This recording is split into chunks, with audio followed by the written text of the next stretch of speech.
Dark Sector first started to flicker in 2004, one of the earliest announced titles for what would become the next generation of game consoles. After more than a few evolutions, the game has morphed into an original action game starring a guy with a truly wicked mutation. The game's opening scenes cast you as CIA agent Hayden Tenno, sent on an assassination mission in the stark, war-torn country of Lazria, where some nasty business is going down with biological weapons.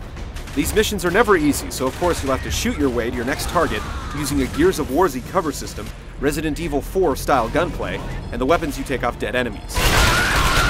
You sprint, stick to cover, dodge, and precision aim. Like Gears, there's a feeling of weight here. It doesn't take long for you to upgrade your arsenal and complete your initial task of taking out a rogue agent. In a short time, you'll move from pistol to automatic rifle, then pick up a rocket launcher to take down a helicopter, as so many game heroes have done before. Enemies in general can definitely soak up some punishment, but you'll know you can let up on the trigger if you hear the gooey crunch of a headshot. If you want to get a little bit of an edge, you can purchase and customize new weapons by dropping down into the sewer for a black market power-up. Once your first mission is complete, you're ambushed by a mysterious figure and stuck with a nasty infection. In the end, though, it may be just what the doctor ordered, because as the infection spreads, typically when you complete a level or reach a critical point in the game, your character becomes more of a killing machine. With a country full of angry biomutants, a little extra of anything comes in handy. Other than a pretty burly-looking right arm, the biggest effect is a bladed disc called the glaive that spontaneously grows out of Hayden's hand.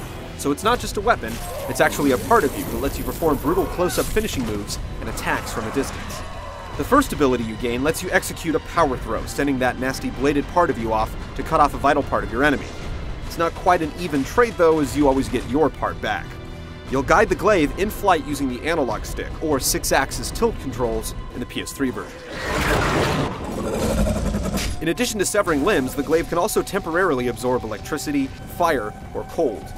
The obvious application is to do nasty things to your enemies, but you'll also come across a few environmental puzzles that have you burning through barriers or getting electricity where it needs to go to open locks.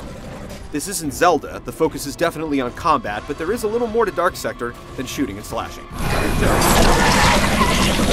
Dark Sector also features a multiplayer component.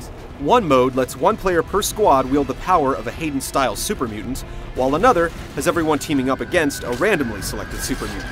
Kill the mutant, and the powers are yours. At least until somebody kills you.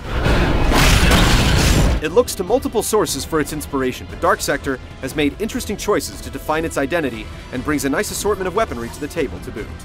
Will the glaive-wielding Hayden infect the genre with a beneficial mutation, or will things somehow go horribly wrong? We'll find out when the game ships early next week, so be sure to come back for our full review.